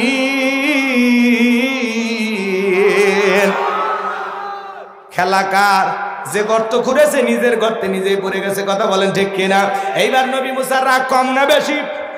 রাগান্বিত হয়ে আল্লাহকে ডেকে বলে আল্লাহ চাইতে গেছিলাম জাকাত, আর আমার বিরুদ্ধে এত বড় মিথ্যা অপবাদ মাইনে নেওয়া যায় না। আল্লাহ আপনি জমিনকে অর্ডার দেন, জমিন যেন কারণে ধন সম্পদ সহ কারণকে গ্রাস করে ফেলে। আল্লাহ দোয়া কবুল করলেন, কারণে ধন সম্পদ সহ হাঁটু পর্যন্ত চলে গেছে। ও বলে ব্যাপার না, দেখে শক্তি আছে উঠতে পারবো। মাজা পর্যন্ত কোমর পর্যন্ত চলে গেছে, বলে ব্যাপার না। গলা পর্যন্ত যখন চলে গেছে ডেকে বলে ও নবী মুসা, ধন সম্পদ যা আছে সব তোমার আর তোমার আল্লাহর, তুমি নিয়ে যাও, জানতে একটু ভিক্ষা দাও। নবী মুসা আলাইহিস সালাম ডেকে বলে আল্লাহুস সামাদ, আমার আল্লাহ অমুখাপেক্ষী, আমার আল্লাহ কারো কাছ থেকে কিছু নাই না, আমার আল্লাহ দিয়েই যায়। কারণ রে ধন সম্পদ সহ জমিনের ভিতরে চলে যা, আর পৃথিবীর ইতিহাসে সাক্ষী থাক, তোর মতো যারা স্বর্ণ রূপা টাকা পয়সা জমা রাখবে, আল্লাহ রাস্তায় খরচ করবে না, কঠিন কিয়ামতের ময়দানে তুই কারণের কাতারে আল্লাহ তাদের বিচার করবে। সূরা তাওবার ভিতরে আল্লাহ বলেছেন যারা স্বর্ণ রূপা টাকা পয়সা জমা রাখে, আল্লাহ রাস্তায় খরচ করতে চায় না, যাকাত দিতে চায় না, আল্লাহ বলেন তাদের জন্য রয়েছে আযাবের সুসংবাদ। বিদায় সাবধান হয়ে যান বাজান। আপনার এই সম্পদ যদি জমা রাখেন, আল্লাহ রাস্তায় খরচ না করেন, আপনার এই সম্পদ জাহান্নামের শাস্তির কারণ হবে। বিষাক্ত সাপ হয়ে আপনাকে সবল মারবে। আপনি তখন বলবেন কে রে এত জোরে কামড় মারিস তুই কে? তখন বলবে আমি তোমার দুনিয়ার মাল সম্পদ। এই জন্য বাজান ধনী যদি হিসাব করে যাকাত দেয়, ধনীর সম্পদ কমে না বাড়ে। এই জন্য আল্লাহ বলেন ওয়াল্লাযীনা হুম লিযাকাতি ফাঈলুন, যারা সক্রিয়ভাবে হিসাব করে করে প্রত্যেক বছরে কয় লাখ টাকার কয় হাজার টাকা যাকাত আসে, কয় কোটি টাকার কয় লাখ টাকা যাকাত আসবে, হিসাব করে করে সক্রিয়ভাবে বছরে একবার যাকাত দেওয়া দরকার আছে না নাই? যাকাত দেবেন তো ইনশাল্লাহ? যাকাত দিলে ধনীর সম্পদ কমে না বাড়ে? আরে ভাই যাকাত দাতা হিসেবে আল্লাহ আপনাকে কবুল করেছেন, আলহামদুলিল্লাহ। আল্লাহ হাত এই জায়গায় না রেখে এই জায়গায় রাখছে। কথা বলো ঠিক না? আপনি যাকাত দাতা, এটা তো একটা আনন্দের বিষয়, আলহামদুলিল্লাহ।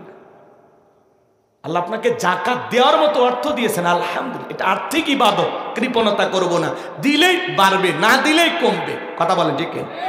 আল্লাহ যেন আমাদের হেদায়েত দান করে, জোরে বলেন আমিন। মুমিন বান্দার 4 নাম্বার গুণাবলী ওয়াল্লাযীনা হুম লিফুরুজিহিম হাফিজুন। মুমিন বান্দার 4 নাম্বার গুণাবলী নিজের যৌবনটাকে সংযত রাখা, নিজের যৌবনটাকে কন্ট্রোল করা। মুমিনের যৌবন হোটেলে বিক্রি হবে না, পার্কে বিক্রি হবে না। মুমিন কোনোদিন বিয়ের আগে অবৈধ কোনো প্রেম ভালোবাসা করতে পারে না। কথা বলে না কেন? যুবক শোনো, এদিক এদিক শোনা, এদিক এদিকে কয়েকটা মিনিট এদিক শোনেন। আল্লাহ বলেন ওয়াল্লাযীনা হুম লিফুরুজিহিম হাফিজুন, যারা নিজের যৌবনটাকে সংযত রাখে, নিজের যৌবনটাকে কন্ট্রোল করে। আল্লাহ শিশুকালের হিসাব নেবেন না, হিসাব নেবেন যৌবনকালের, যে যৌবনকালটা কোন কাজে ব্যয় করেছো। বৃদ্ধ বয়সে চাচা, যেই পৌষ মাস মাঘ মাস পড়ে গেছে, যে প্রচন্ড শীত, রাত 2টার দিকেই বলে যদি বলেন চাচা পুকুর থেকে একটু গোসল করে আসেন, তো চাচা বলবে হাতিজা এই শীতে গোসল করে পুকুর থেকে ওঠার মতো ক্ষমতা থাকবে তো? কিন্তু একটা যুবককে যদি বলেন 2000 টাকা পুকুর থেকে একটু যুবক গোসল করে আসো, যুবক বলবে হুজুর টাকা বের করেন, কাপড় খুলছি। কারণ ওর একটা পাওয়ার আছে, স্পিরিট আছে, দেহের একটা শক্তি আছে, ওর রক্তের একটা গরম আছে। 80 বছর বয়স হয়ে গেছে, 70 বছর বয়স হয়ে গেছে, চাচিমা যদি গরম পানি করিয়ে দেয় তাহলে শীতের দিনে চাচার ভাগ্যে অজু জোটে। গরম পানিও নেই, চাচার অজু নেই, আমাজও নেই। কিন্তু যৌবনকালে ঠান্ডা পানিতে অজু বানাইয়া নিরলায় নিবৃত্তিতে জায়নামাজে দাঁড়িয়ে যাওয়ার ক্ষমতা যুবকের আছে না? বৃদ্ধকালে লম্বা সময় রুকুত থাকলে মনে হয় পড়ে যাব, বেশিক্ষণ সিজদা থাকলে মানে দমটা আটকে মারা যাব। কিন্তু যৌবনকালে এই সমস্যাগুলো হয় না। এই জন্য আল্লাহ তাআলা আমাদের এই যৌবনকালের ইবাদতটাকে পছন্দ করেন। আমরা যৌবনকালে শয়তানের ওয়াসওয়াসায় পড়ে গুনাহ করতে ভালোবাসি, আড্ডাবাজি দিতে ভালোবাসি, হই হুল্লার করে সময়টা নষ্ট করতে ভালোবাসি। আর এই যৌবনকালের সময়টা আল্লাহ বড় পছন্দ করে। যৌবনকালের ইবাদত আল্লাহ পছন্দ করে। এই জন্য যৌবনকালে বেশি বেশি ইবাদত হবে কার? এ যুবক বলো কার? মনে রাখবা, শোনো, এই রঙের যৌবন একদিন জং ধরবে, এই কাঁচা দাড়ি একদিন সাদা হয়ে যাবে, টাইট চামড়াটা একদিন ঢিল হয়ে যাবে। কথা বলে ঠিক কিনা? তোমার গহনা দিন ভো রাইয়া যাইবে, গহনা দিন ভো রাইয়া যাইবে, যৌবনে লাগবে ভাটি, ওই যে দেখো ডাকিতেছে তোমায় কবরের মাটি। বলেন বলেন, ওই যে দেখো ডাকিতেছে তোমায় কবরের মাটি। যেদিন সন্ধ্যার আগেই ডুববে রে বেলা, এক নিমিষেই ভেঙ্গে যাবে তোমার রঙ্গেরই মেলা। যেদিন সন্ধ্যার আগে ডুববে রে বেলা, এক মিনিটেই ভেঙ্গে যাবে তোমার রঙ্গেরই মেলা। কারে দিবা তুমি জোরে ধমক, কারে দিবা তুমি জোরে ধমক, কার মাথায় ভাঙবা লাঠি, ওই যে দেখো ডাকিতেছে তোমায় কবরের মাটি। খবর পেয়ে আসবে আত্মীয় স্বজন, তোমারই চার পাশে বৈশা সবাই করিবে কান্দন। সাজাইবে তোমায় মনের মতন, সাজাইবে তোমায় মনের মতন, কি সুন্দর পরিপাটি, ওই যে দেখো ডাকিতেছে তোমায় কবরের মাটি। গইরা মরো তুমি, হীরা মরো তুমি মায়ারি পিছে, এত আশা ভালোবাসা সবই যে মিশে। কোন দিন জানো আইসা পরে, কোন দিন জানো আইসা পরে আজরাইলের হাতের চিঠি, ওই যে দেখো ডাকিতেছে তোমায় কবরের মাটি, ওই যে দেখো ডাকিতেছে তোমায় কবরের মাটি। জোরে বলেন মারহাবা। যুবক রে, এই জন্য আল্লাহ বলে নিজের যৌবনটাকে সংযত রাখতে হবে, নিজের যৌবনটাকে কন্ট্রোল করতে হবে। যৌবনের পরীক্ষা দিয়েছিলেন আল্লাহ নবী ইউসুফ আলাইহিস সালাম। জুলেখা একটা গোপন কক্ষে নিয়ে যায়, প্রত্যেকটা দরজায় তালাবন্দি করে, কাছে যা বলে দিলে বড় জ্বালার এই পাঞ্জাবিওয়ালা হুজুর তো কিছুই বোঝে না, হুজুর সবই বোঝে, নারীর সলা কলা বোঝে না। জুলেখা কাছে আসে আর বলে, ইউসুফ তোমার চোখ দুটা ভারী সুন্দর। ইউসুফ আলাইহিস সালাম ডেকে বলেন, এই চোখ যে আল্লাহ সৃষ্টি করেছে সে আল্লাহকে ভয় করো। জুলেখা নিজের কাপড়গুলো সিঁড়ি দেবতার মুখগুলো ঢাকে। ইউসুফ নবী ডেকে বলে, কাপড়ে ঢাকিলে তুমি দেবতার মুখ, কি দিয়া ঢাকিবা তুমি বিধাতার মুখ।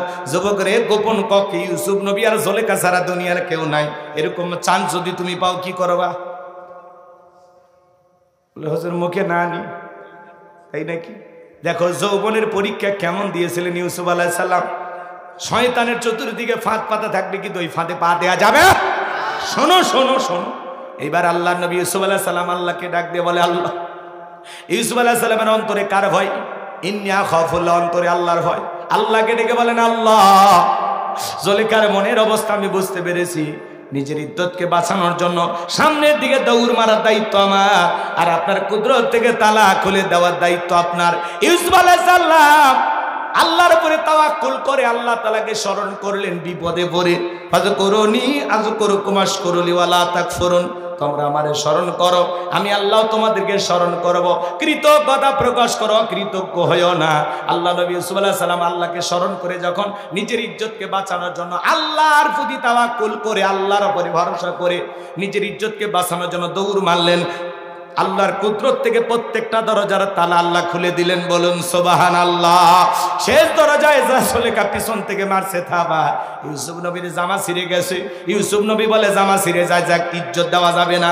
এইবার শেষ দরজায় যা দেখি, কথায় আছে যেখানে বাঘের ভয় সেখানে রাত হয়। জুলেখার স্বামী আজিজ মিশর দাঁড়ায় আসে। স্বামীকে দেখা মাত্র জুলেখা নেকা কান্নার অভিনয় শুরু করে দিল।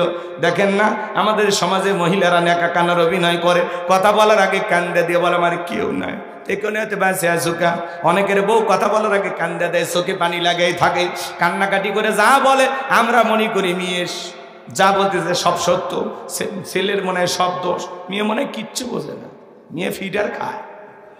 কথা কন না কেন? মেয়ে কান্নাকাটি করে যা বলে ওটাতে মামলা জিতেছে, আর ছেলের যে কোনো অপরাধী নাই ওটা শোনার কেউ নাই। রাগ করেন নাকি আপনারা? ভালো করে বোঝার চেষ্টা করবেন। কারো কারো বউ কথা বলার আগে কান্দে দেয়, ধমক দেয়, বলে চুপ চুপ, কাঁদবি না, ঘটনা কি হয়েছে খুইলে কর। তোর কথা শুনে যদি মনে হয় কাঁদা উচিত, স্বামী স্ত্রী একসাথে জামাত করে কাঁদা হয়। কথাকে বুঝতে পারছেন?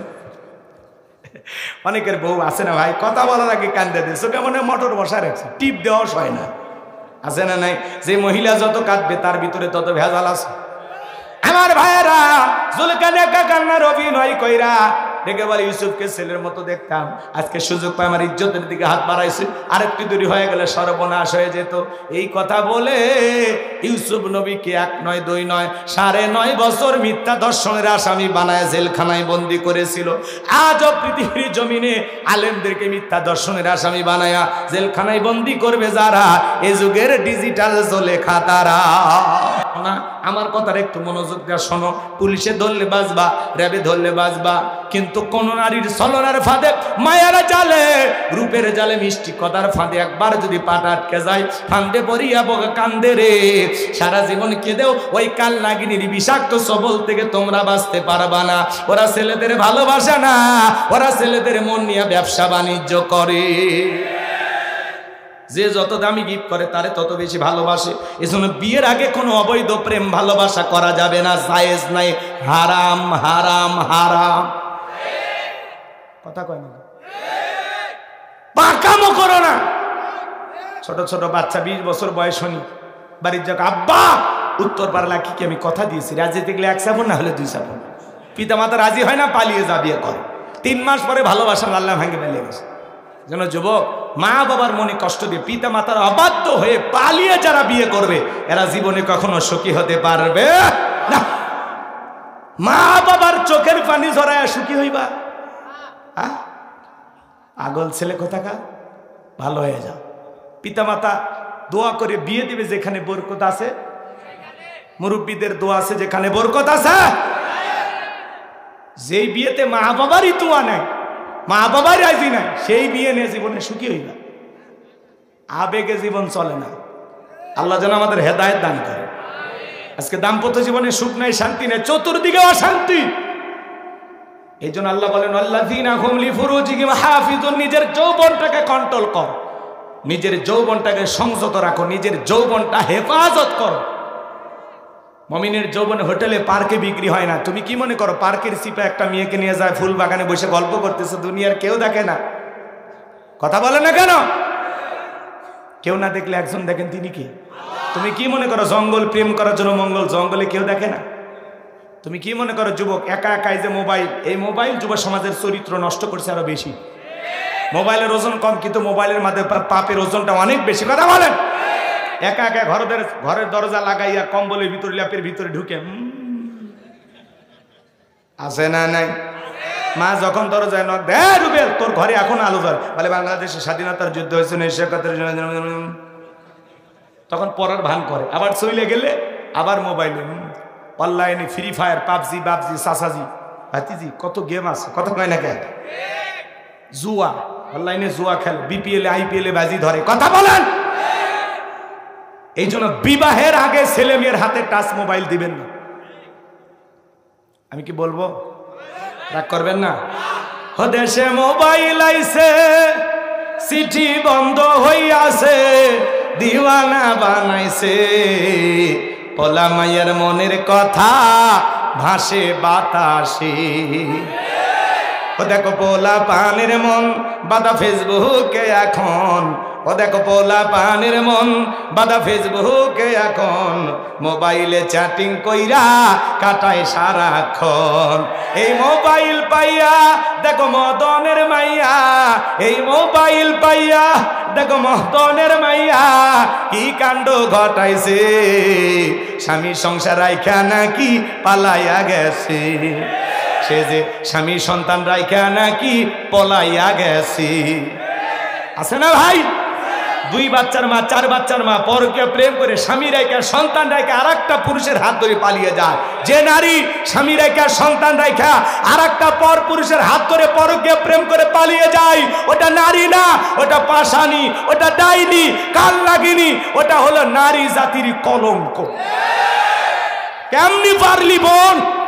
ও মা কেমনে পারলা? স্বামী রেখে সন্তান রেখে কেমনে পারলা আর একটা ছেলে হাত ধরতে? ঢাকার থেকে চলে গেছে জামালপুর। মানুষজন জিজ্ঞেস করে, মা তুমি জামালপুরে বাড়ি কই? কয় ঢাকা। তো জামালপুরে? কয় আপনাদের এলাকার বল্টু। কি করছে? কয় মোবাইলে 1 বছর ধরে প্রেম। আর কি হয়েছে? আমরা স্বামী স্ত্রীর মতো হোটেলে। আর কি হয়েছে বলবো না। তো এখন কি? কয় আগের স্বামীকে ডিভোর্স দিছি, বাচ্চা 2-3টা আছে। কই? কয় আমার মায়ের কাছে। তো এখন তোমার কি দাবি? কয় বল্টু আমারে বিবাহ করো, না হলে আমি জীবনে এই জায়গায় দিয়ে দেব। তো মরাই উচিত। তুই যে লাইনে উঠছিস সে মহিলা, তো মরাই উচিত। এই কথা কেন? কোন পুরুষ তো তোর দূরে যায় না। যা আমাকে বিয়ে কর, না হলে পড়ে যাবো। তোরা আসিস কে? এই মহিলা, লজ্জা শরম নাই তো? এত বড় অসভ্য বেহায়া কেমনে হলি তোরা? নিজের জীবনের সবচাইতে দামি সম্পদ একটা ছেলের হাতে তুলে দিয়া বিবাহের আগে অবৈধ একটা সন্তান নিয়ে তার বাড়িতে যা বলো, আমার পেটে 3 মাস। তো লজ্জা লাগে না? কেমনে পারো বোন? কেমনে পারো? নিজেকে এত ছোট করতে কেমনে পারো? তোমরা নারী, তুমি না ফাতেমা খাদিজার উত্তরসূরি? ও মা, তোমার না সম্মান মর্যাদা সবার উপরে, তোর না পায়ের নিচে জান্নাত রে মা। কেমনে পারিস নিজেকে এত সস্তা বানাইতে? কেমনে পারিস? কেমনে পারিস? ও মা, প্যাকেটের ভিতরে থাকো মা, পর্দার ভিতরে থাকো মা। কোন দুষ্ট লোকের কথায় নিজের জীবনের এত বড় ক্ষতি করো না। ভালো হয়ে যাও মা। এগুলো দেখতে কষ্ট হয়। আজকে নারীদেরকে সস্তার পূর্ণ বানানো হচ্ছে। আজকে নারীদের মূল্যায়ন নাই, নারীদের দাম নাই। এর পেছনে নারী নিজেই দায়ী। 2 দিনে মোবাইলের সম্পর্ক কেমনে এই অপরিচিত একটা ছেলের সাথে কিভাবে যায়? তোমার রাগ করেন? আহা, এই সমাজটা আজকে পরকীয়ার অভিশাপে দগ্ধ। হাজারো পরিবারে পরকীয়ার অভিশাপে সংসার শেষ। করোনা ভাইরাসের চাইতে বড় ভাইরাস হলো পরকীয়া প্রেম। খালি দোষ কি নারীর? এক হাতে তালি বাজায়। যুবক, তোমার কি দোষ নাই? তোমার স্ত্রীর সাথে যদি কেউ পরকীয়া প্রেম করে মাইনে নেবা? তোমার বোনের সাথে, তোমার মায়ের সাথে, তোমার ফুফু খালার সাথে? তাহলে ওই মহিলা তো কারো না কারো স্ত্রী, কারো না কারো খালা, কারো না কারো ফুফু, কারো না কারো মা। তার দিকে কেমনে চোখ পড়ল? একটা মেয়ের স্বামী আছে, সন্তান আছে, সেই নারীর দিকে কেমনে নজর যায়? এত ছোট তোমার মন মানসিকতা, এত এত নিকৃষ্ট। ফাজিল ছেলে কথাকার। তোরা মানুষ হবি কর। এই কথা কর না কেন? রাগ করেন না বাজার। খারাপ লাগে, অনেক খারাপ লাগে। আজকে সমাজে যা চলতেছে মুখে বলা যায় না, নিজেরই লজ্জা লাগে। আল্লাহ যেন এই জাতির তরুণ তরুণীদেরকে, নারী পুরুষদেরকে হেদায়েত দান করেন। জোরে বলেন আমিন। আরেকটু জোরে বলেন আমিন। যুবক, কত নারী আছে স্বামী পরিত্যক্তা, বিধবা, অসহায়, 2-3টা বাচ্চা আছে। যাও বিয়ে করো, আল্লাহ খুশি হবে। যাও বিয়ে করো। এই কথা কেন? কিন্তু স্বামী আছে, সন্তান আছে, সেই জায়গায় কেমনি নজর যায়? রুচিহীন ছেলে কথাকার। এ কথা কয় না কেন? কেমনে কোন ভাষায় বললে তোরা ভালো হবি বলতো? বেশি গালি দিতে পারি না তো, জবানে তো বেঁধে যায়। কি রহমানি হুজুর আছেন? একটু টেনশনে আছে, আরো 2 দিন মাহফিল তো টেনশনে আছে। আবার আমি গাইবান্ধার মানুষ, এলাকায় সে কি ওয়াজ করা লাগে না করে আমি অত লাইন ঘাট বুঝি না ভাই। আমি উত্তরবঙ্গের মানুষ, এলাকায় চলি, ঢাকায় যে কেমনি ওয়াজ করলে আমি বুঝি। আমার দাওয়াত দিয়ে উনি বিপদে পড়ে গেছে। এই জন্য ভাইরা যারা ওয়াজ শুনতেছেন মন খারাপ করবেন না, ওনার কোনো দোষ নাই, আমি আমার লাইন মতো চলতেছি। কথাকে বুঝতে পারতেছেন? রাগ করেন তাকবীর দেন, লিল্লাহি তাকবীর। ওদেশে টিকটক আসিয়া সব গেল ভাসিয়া। টিকটক ভিডিও বোঝেন না? মহিলা নুডলস রান্না করে, তারও টিকটক বানায়। হ্যালো বন্ধুরা, দেখেন কিভাবে নুডলসটা রান্না করতে হয়। প্রথমে সয়াবিনের তেল দিবেন, এরপরে তেজপাতা, তারপরে আমার গালতে একটা থাপ্পড়। এত নির্লজ্জ বেহায়া নারীরা টিকটক ভিডিও বানায়। যার বউ টিকটক ভিডিও করে, তোর কপাল ভালো, একটা সেলিব্রিটি বউ পাইছিস। পারলে সকাল বিকাল বইয়ের পায়ে পানি আর দুধ দিয়ে ওই পানি খাস। আমার বউ টিকটক ভিডিও করবে, আমার বউয়ের শরীর অঙ্গ প্রত্যঙ্গ আর একজন মানুষ দেখবে, সেই বউ ভাত দিয়ে পালা লাগবে। কিশোর রাস্তার ফকন্নিক ভাত খেলাম, তাও বউ ভাত দেব না। বউ টিকটক করে কিচ্ছু কেন মফিস। এই তোমার বউয়ের টিকটক আইডি কেন থাকবে? তোমার সে হিরো আলম ভালো। হিরো আলম তা বিয়ে করে বউ নিয়ে টিকটক বানায়, ওই জন্যই বিয়ে করছে। স্বামী স্ত্রী 2 জনে টিকটক বানায়। তুমি বিয়ে করে কি এলে? বউ দিয়ে যারা টিকটক ভিডিও এই যে অনলাইনে ব্যবসা করো, পতিতের মতো তোদের অবস্থা। আল্লাহ যেন হেদায়েত দান করে। জোরে বলেন আমিন। খবরদার, এগুলো করা যাবে না। রাগ করেন? বিরক্ত হয়েছেন? বউদের টিকটক ভিডিও বানাবেন, মনে থাকবে আমার বউ পার্সোনাল জিনিস, এটা পাবলিসিটি করার জিনিস না, মানুষকে দেখানোর জিনিস না। নায়ক গায়ক তারা দেখাবে, আপনি কেন আপনার বউকে দেখাবেন বলেন? আল্লাহর ভয় নাই আপনার? আপনার বইয়ের ছবি কেন ফেসবুকে ছাড়বেন? যারা বইয়ের ছবি ফেসবুকে ছাড়ে এদের রুচিতে সমস্যা, কুত্তে ওর মাথার পেশাব করে দিয়েছে। বউ পাবলিসিটি করার জিনিস না, বউ হলো পার্সোনাল জিনিস, একা একা দেখার জিনিস।